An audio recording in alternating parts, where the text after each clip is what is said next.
In this segment, we'll explore some of the strategies, techniques, and mindset needed to engage in firefights. We'll cover some of the basic skills needed to stay alive and eliminate opponents. Number 1, build for defense. Building structures is crucial for protecting yourself in battle. Quickly construct walls, ramps, and floors. That will provide you cover and give you a second to heal up, catch your breath, and figure out how to proceed. Start by focusing on just a couple of builds at first so that they become more natural. For example, you can start with a simple wall and ramp for defense, or you can learn how to box up. This can be done by spinning around in a quick circle and holding down the wall button. Try learning those first and then add another element, one at a time. Repetition will train your muscle memory, so go slow at first. Find the pattern, and soon it will become second nature. In zero build, since you don't have the option to build, it becomes even more important to just be aware of your surroundings and use natural cover to retreat or duck away from incoming fire. This means making great use of buildings, trees, rocks, cars, reboot vans, or any other available environmental elements to block incoming fire. Be aware of which types of structures can be destroyed by opponents and what cannot be destroyed. For example, trees. When they're shot enough times, they'll break and disappear, forcing you to scramble and find cover once again. But if you can find something permanent and unbreakable like a reboot van, then you're going to have a strong barrier from incoming fire.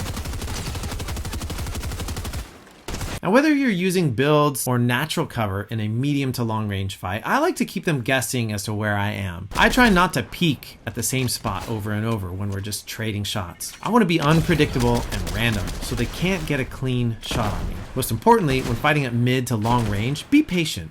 Often when opponents spot you at this range, they unload an entire clip. This gives you an opportunity to fire back when they need to reload. But this also goes both ways. When you need to reload, take cover so that you can do safely, and then pop out at a different place so they don't know where the fire is coming from. Number 2, build for offense. There are many advanced methods of building that are way beyond the scope of this guide. However, I want to cover a couple of popular methods in offensive building.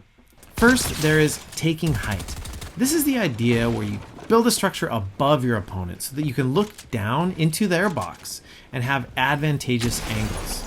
This results in higher percentage headshots, making for higher damage and less available defense for them. Second, there is piece control. This is a concept where you trap your opponent inside of your builds so they can't build or escape. They effectively become defenseless since they have to either pickaxe a wall to escape or stand there with their gun out and wait for you to make a move. When you own the wall between you and your opponent, you can edit in a way that gives you an opening to shoot at your opponent. Of course, they have the ability to shoot back, so be careful how you do this. This skill takes a lot of practice and muscle memory to get timing right. But when done well, you have a lot of control over your opponent, and you can often just make them a sitting duck. With great players, you will see a high-level chess match of making plays, trying to destroy a wall and then replace that wall, and then edit to fire back at them. There are endless strategies that involve building, editing, replacing builds in order to create that opportunity to make an offensive move or a defensive escape. Number 3, master weapon handling. Understanding how different weapons work and mastering their usage is essential. Spend time familiarizing yourself with the various weapon types. Figure out what AR and shotgun combo work best for your style. Learn their effective ranges and aim for headshots to maximize damage. I noticed that a lot of pro players prefer pump shotguns because they tend to deal the most damage. Now, that's great if your aim is on point and you can get that headshot. Pump shotguns typically take longer to reload than other shotguns. I know that I'm not that great with my aim and I don't often get headshots, so I need a shotgun that has a faster fire rate. A common strategy when fighting at close range is to use a shotgun to deal damage and then immediately switch to an SMG to follow up with a barrage of bullets.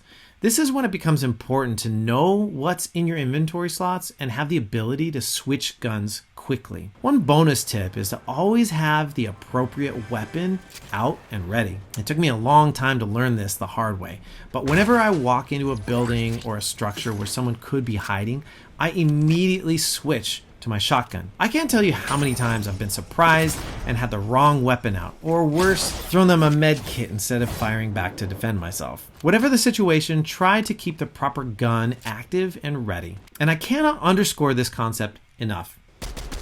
Reload. Reload as often as possible. Again, this will make or break your entire game. I've been eliminated in fights that I was confident I could win, only because I ran to engage, fired 2 shots, and realized that I needed to reload. Nothing worse than hopping around in close quarters trying to reload while taking damage.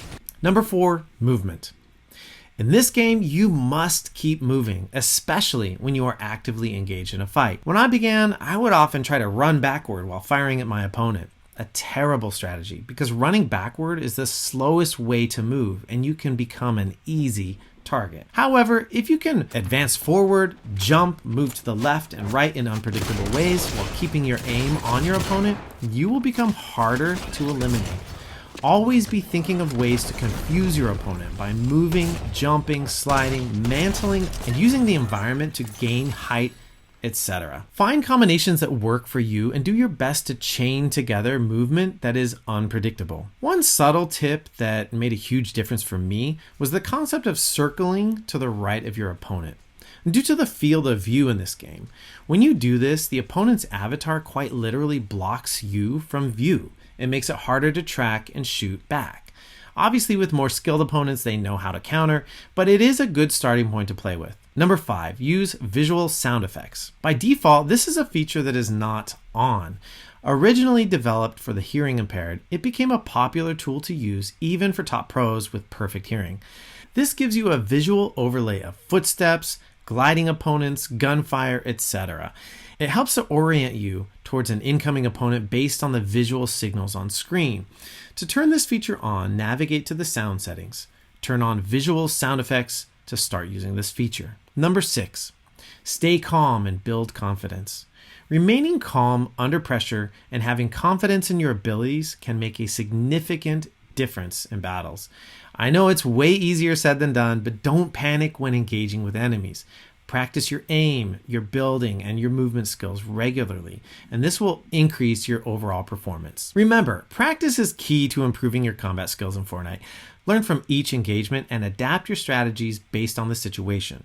Good luck and have fun on the battlefield.